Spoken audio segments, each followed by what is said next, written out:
Jake Stahl, and today we are talking all things relationships, communications, and to business success. Now, if you can't have a good communication with your significant other, or when it comes to business, with your ideal client or the people who are going to give you money, then you will struggle. So we know communication is essential. Now, to help you with that, we've got this expert, Jake Stahl, who's going to tell you what that means and how he does it. He has some very unique ways of making sure the communication goes the right way for you to get the right outcome in terms of what you desire. So, Jake, thank you and welcome to the Business and Wealth Show. Oh, Mac, thanks for having me. This is quite an honor. I appreciate it. Thank you. Hey, Jake, let's dive straight in. Tell us a little bit about tell us who you are. What is it you do currently? I talked about communication. I know it's a lot more than that. But I wanted you to really explain what is it you do and why that is important to the people that you work with.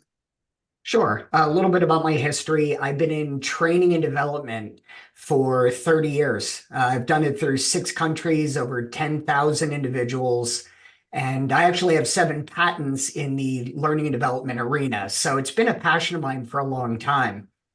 What I do, Mac, is twofold. First of all, is I offer myself as a chief learning officer to companies. So I help them develop onboarding programs to be able to establish a solid onboarding for anybody new they bring on board. There's Mm. more and more statistics out there that say that onboarding is one of the key reasons new hires stay through the first year. So it's super important that that happens, and I help companies do that through a fractional role. But the other part of what I do is I help salespeople and regular people, entrepreneurs, public speakers. I help them form bonds with people quicker. And part of that is through a process of establishing trust immediately and being able to present yourself in a way that it's more received by others. As an entrepreneur, when I started out, this was kind of part of one of my problems was how do you introduce yourself and sell yourself? Because I worked in Mm. corporate America for so long, I wasn't really ready for the having to sell myself or my product to get a business going. Oh yeah. Oh, you nailed it. And every entrepreneur needs to be able to sell themselves, needs to be able to introduce themselves, so much so that the other person listening in must understand. And the quicker you can do that, the better. Now, tell me something then. Tell us about your entrepreneurial journey. You know, you worked in corporate America, then you went out on your own. What did that look like? What happened? What were some of the challenges you had and some of the successes maybe? Yeah, thank you for asking. One of my earliest attempts at starting a business when I was still in corporate America was starting just a little bit of a consulting gig to help people get up and running. I'm kind of older, Max, so I used to help people get up and running with computers and printers and things like that. And it was way before the IT we have today. Uh-huh. I kind of failed at that because I didn't know anything about marketing or really getting my name out there. So I stayed in corporate America. Then I opened 2 martial arts studios. I taught the martial arts for 20 plus years. I had Okay. 2 very successful studios, but I ran into the problem again of not marketing well. Mm. So I didn't want to raise the rates of my students, so I didn't spend more money marketing, and it fizzled out and I sold it. Wow. So What fast practice was that? Aikido.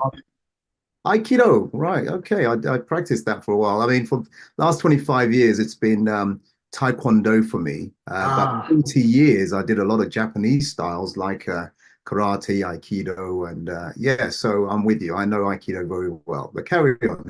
yes. So you know then it's like a flow, it's like a dance. It's more of a Absolutely. gentleman's style.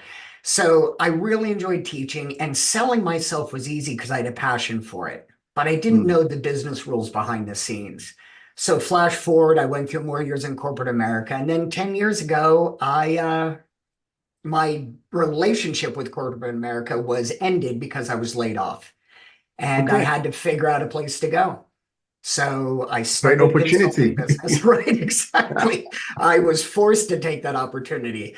So I started consulting business, still worked for a couple of companies while I got started, but now I'm full-blown fractional in consulting. But as you can hear, a lot of starts and stops along the way. I hear you. And you know what's wonderful about what you're saying, although you had the successes you've had now, it wasn't plain sailing. There was a No. little bit of meandering, trying to figure it out. And you have to make Yeah. mistakes before you start getting the kind of success or the level of success that you want. And that's my experience as well as some very successful entrepreneurs that I speak to. So great. So tell us about, you mentioned the term fractional learning development. Was it officer or something? Is that what you said? Fractional chief learning officer. Yep. What is a fractional chief learning officer and why is that important to organizations? So reason why I say that is if we have anyone listening in now, realizing, oh, actually, I need one of those people right now because of what I'm going through, but they've never heard of this term. At least they know what they are in for. Go ahead, Jake. Sure, yeah. If we unpack just chief learning officer, it's more better, I guess it's more properly known as just your head of training and development. Mm, And the fractional piece of it, Mac, is that it means you don't have to hire me full time.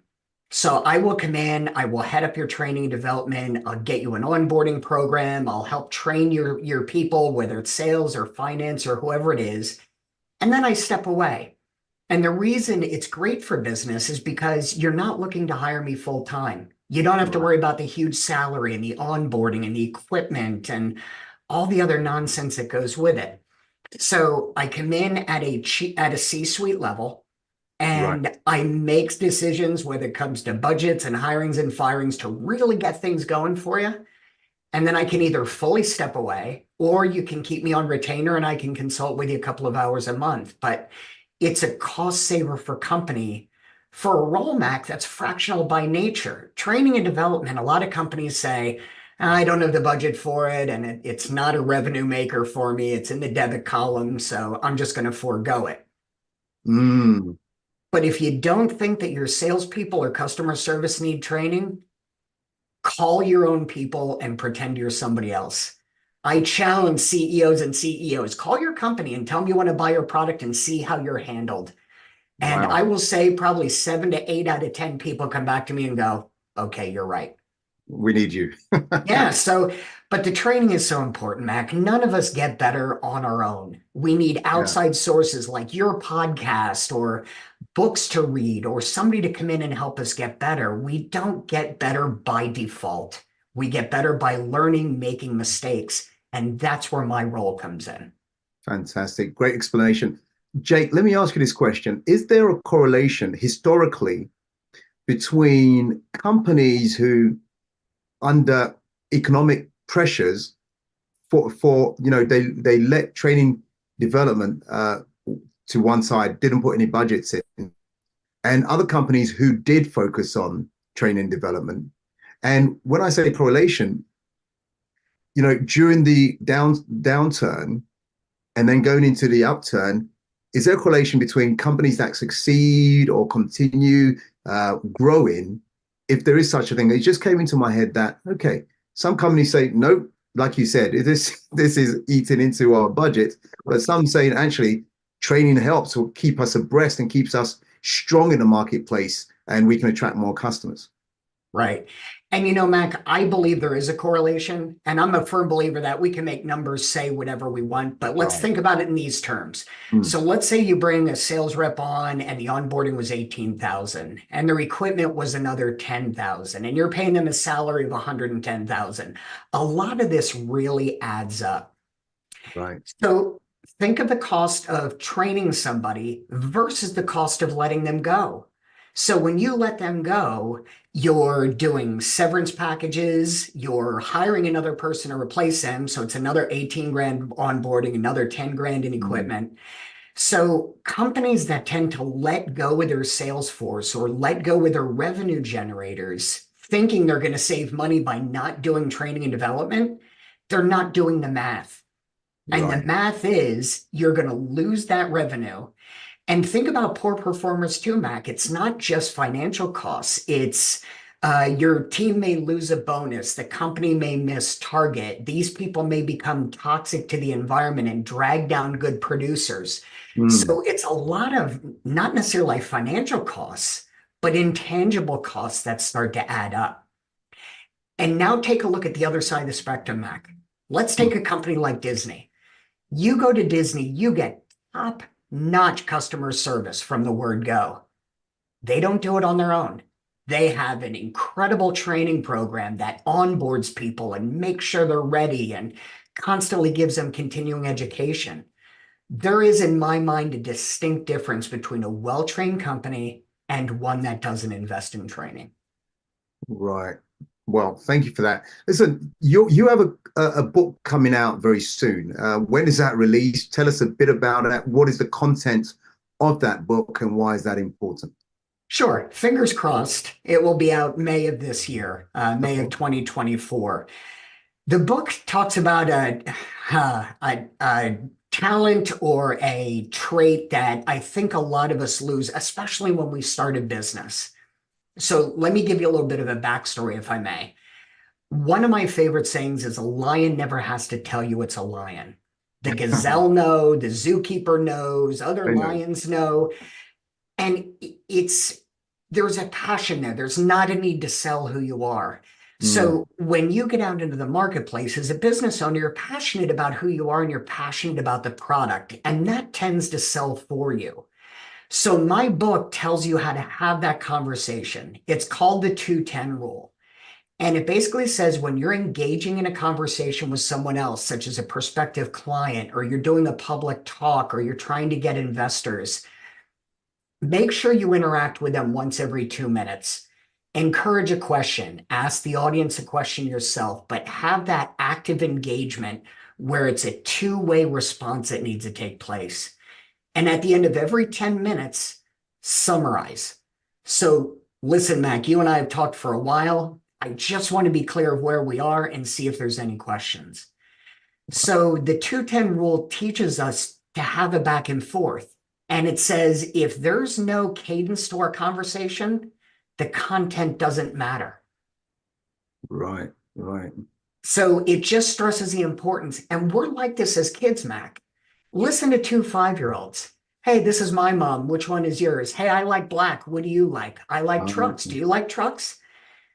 Yet put somebody on the phone to sell their business or to sell a product, all of that goes away. Yeah, yeah. So I teach people how to get back to that by putting police tape around the lines of time. Make sure you don't go more than 2 minutes. Make sure you don't go more than 10 minutes. It's amazing how much trust and reciprocation it builds. Let me just get this right, just for the sake of our audience who are thinking, hey, what does this mean? So, Right. tr- typically, most untrained salespeople will talk at the prospect. Blah, blah, blah, blah, blah, blah, blah, blah, blah, blah, blah. Take a breath, blah, blah, blah, blah, blah, blah, blah. Right. Take another breath and blah. Now, what you're saying is present what you're presenting. Every 2 minutes, stop.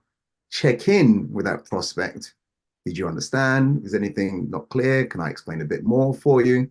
And then if there's any questions there, the prospect will probably ask. You continue your presentation. And every 10 minutes, summarize where you are so far. That's what I'm hearing you say. Is that right? Exactly right. And it's based on a stat, Mac, that most people don't know, but those of us in sales and training do know, is that for every 10 minutes you talk, you generate approximately 2 minutes worth of questions from the person you're talking to. It's been found to be a steadfast rule of thumb. In over 30 years, I've found that to be remarkably accurate. So the 210 rule is designed to head people off at the pass, not Mm, create so many questions and make sure we're always on the same page. And it's not just in business. I do this with my spouse. She has a right. long day at work. She's given me the long conversation of the day she had. Every 2 minutes, I check in. Oh, so honey, it sounds like what you're saying is this. Oh, so I get it. So what you're saying is that. It allows a reset. It allows me to think and catch up. It allows her to know I'm listening. It builds rapport.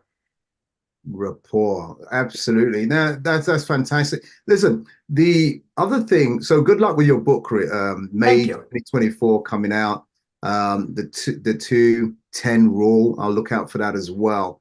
The other thing, in doing research on you, you came up with something called the Adaptive Conversational Blueprint. Is Right. that along the same lines, or is that something slightly different from a sales or a communication or a customer service point of view?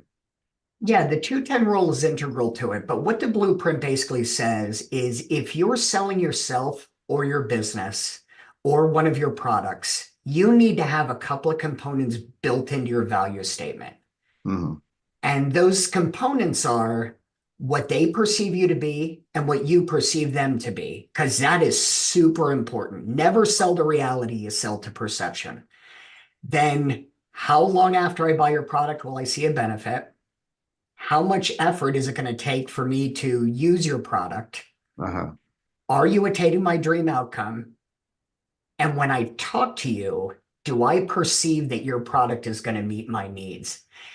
And the blueprint Mac does something really cool. When you start to build value statements and sales pitches around using those key pieces, I can tell you out of training over 10,000 people that when I listen to a pitch, I can guarantee I can pick out the spot you're missing in your presentation. But we do Mm. that by boiling it down to a blueprint, understanding key pieces the human psyche needs in order to make a valid decision. Got it. Got it. Okay. And that'll be part of the book as well. I understand. Yep. Okay. Talk to me about cadence over content in the conversation. Is that same part of what you were saying earlier on? Keeping that cadence, that's the 2-10 rule, is it? Exactly right. And you know what's great, Mac, is you're demonstrating it as a podcast host. I've listened to a number of yours, and your Okay. ability to elicit conversation Uh-huh. is fantastic. And part of that is that cadence.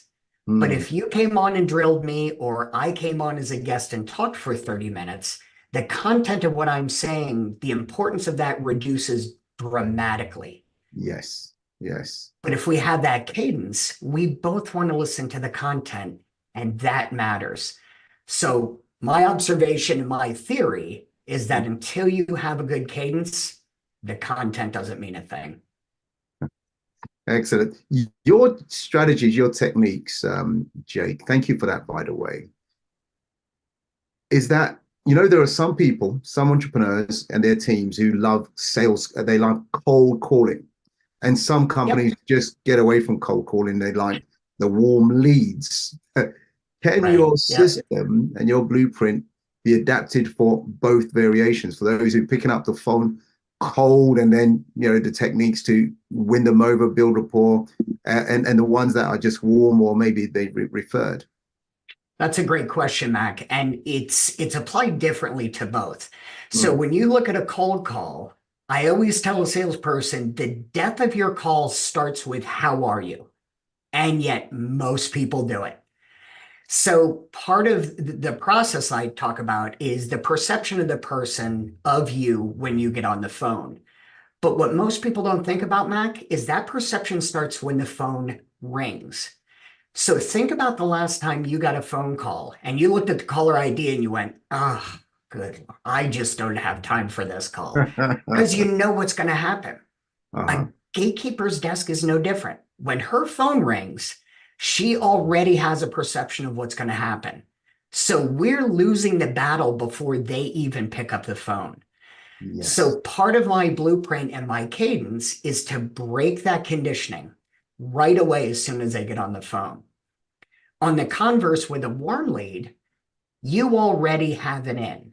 Maybe they read your marketing and they're calling you, or maybe they put in a request for more information on your website. It's a slightly different story. Now your phone call isn't dreaded, but Mm. your message still needs to get through. So that building of trust is crucial. And Trust Max starts with body language. It's not just voice. And I teach that as well. Oh, you teach that as well. Fantastic. Yep. I'm going to ask that. So I want to the cold calling angle. Yep. What do you have any openers? Because I know you hinted on it. Yep. Any openers to win that gatekeeper over then for them to actually want to listen and put you through to the relevant person. Absolutely. And let me start by giving you some interesting things that I hear from salespeople about why they're bad at cold calls. Uh-huh. So we will get a sales team that will say, we close one out of every 100 calls we make. So we have to bring on five representatives to make 100 calls each to close five calls. But Mac, we don't think of anything else in life like that. I don't think in order to find my soulmate, I have to go out and meet 350 people. I That's don't right. think in order to make a friend tomorrow, I have to go out and meet 60. So in sales, we tend to take whatever happened in the past and project that into our future and say that's the way it's got to be. Mm, But let's go back to answer your question to talk about that finding the soulmate. So let's say we find somebody that we think is going to be it. yeah. We're going to do research. Where do they work? How are we going to dress? How are they going to dress? Where are we going to meet? So one of my big ways to get through the gatekeeper to start and to get away from the how are you is to do your research. So let's say I'm calling a transportation company. I would call up, they'd say, hello, XYZ Transportation. Ah, I am so glad you picked up the phone. I was looking forward to our conversation because I was doing some research on you. Uh-huh. And they're like, who is this? Oh, God, I am so sorry. It's Jake. But I'm calling because, and I was really intrigued to get in touch with you because. So when I break that conditioning, because I did research and I'm Mm, genuinely interested, mm, Mac, it breaks that conditioning of don't need you, he's too busy, she's too busy, don't have time. right. And Yeah. if I can just break that condition, and this is one of dozens of ways, but it's my favorite. Just take some time to do Amazing. your research and start with, man, I am so glad you picked up the phone. Wow. Listen, tell me something, because you come from a learning and development training background. And for those people listening, thinking, well, I have my own business. I am the CEO. I am the salesperson. I do everything. I'm trying to grow my business, but I've never studied sales. Why Mhm. is learning sales and studying sales and applying those principles so important to growing your business or even improving in what you're doing? Top line. The top line is that let's take sales and take away the negative connotation that most people have and understand that we sell all the time. If you go back to our caveman days, they Yeah. sold their adventures by doing cave writings.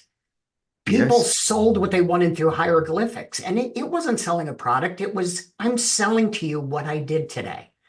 So if Mm, we take away the negative connotation as I have to sell something and turn it into I need to build a relationship, right. and then think about how poorly people have done it with you.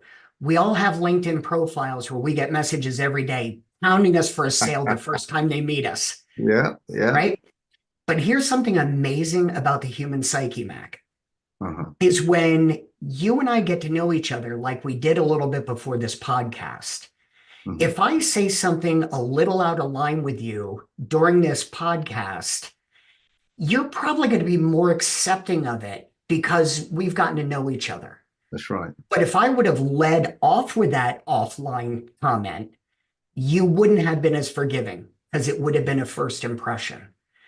So, understanding the art of sales or projecting yourself and building a relationship is understanding that you need to set a precedent for what you're about to say. If you like me and I like you, and I bring up a product, you're far more likely to listen than if I nail you with my product as soon as you say hello. So the time spans between our introduction and the time I do my product, Uh-huh. the more that extends, the Yeah. more likely I am to sell my product. So build the relationship first. And that engages trust as well over that time period as well. You said at the beginning of the session here. And, Fantastic. Yeah, go on. and here's a neat add-on to that is it is a preceptor to further conversation. So I'm setting a precedent. So Mac, if you and I enjoy talking to each other once and Uh-huh. your phone rings and you see Jake Stahl on the caller ID, you are going to be more likely to go, hey, I feel pretty good when I talk to Jake, so I'm going to pick up the phone. So Right. Everything you say sets a precedent for what follows. So the first things you say, they need to be important and they need to be building trust. Got it. Excellent. Listen, you are listening to the Business and Wealth Show. I'm going to ask you a little favor, everyone here. If you're not already following or not subscribed to this channel, whichever channel you're on, please go ahead and do that. You know, the algorithm loves followers, loves comments, loves likes and shares. So please make a comment here. Give us a thumbs up. Give us something so we can bring you more experts like Jake here. So, Jake, I want to say thank you for this. I haven't finished yet. I'm coming back to you with a couple other questions, but I just want to do the algorithm thing because we want to serve a lot more people because we think that's important to our mission. Jake, is there anything you've told me around sales or customer research, retention or learning or customer attraction that maybe you missed something out, maybe you wanted to put the icing on the cake, as it were, so our audience can really get to grips with some of this thing? Sure. And Mac, you actually just did it for me. Your call to action was brilliant. But the key part of what you did that was brilliant was you asked for it. When I Mm, do coaching with entrepreneurs and fractional people and CEOs, the thing I'm always amazed about is that they never just ask for the business. wow. They'll talk around it, they'll talk about why their product is great, and they'll never get to, so would you be interested? So will you do this? Mm, And this tags in, Mac, to referrals as well. Most of my business, I'd say 95% of my business comes from referrals. But it's because I go back to the people I work with and we have a good relationship and I say, will you refer me? yes. Most of the time we're missing that step and you just did it brilliantly not 1 minute ago. And those are two more keys to growing your business. Superb.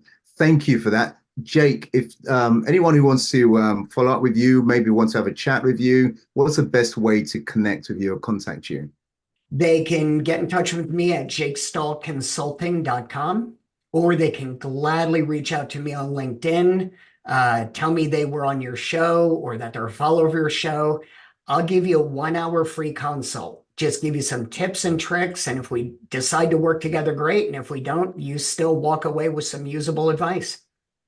Superb. All right, that's good. I'll take Jake up on his offer. If you've got any questions along this arena or what he's been discussing, then take him up. We'll put this in the show notes as well so people can pick that up. Hey, Jake, it's been great speaking with you. Thank you, man. I've learned a lot as well. I've been an entrepreneur for over 2 decades, and some of the things you're saying sounds obvious, but people don't do it. So Right.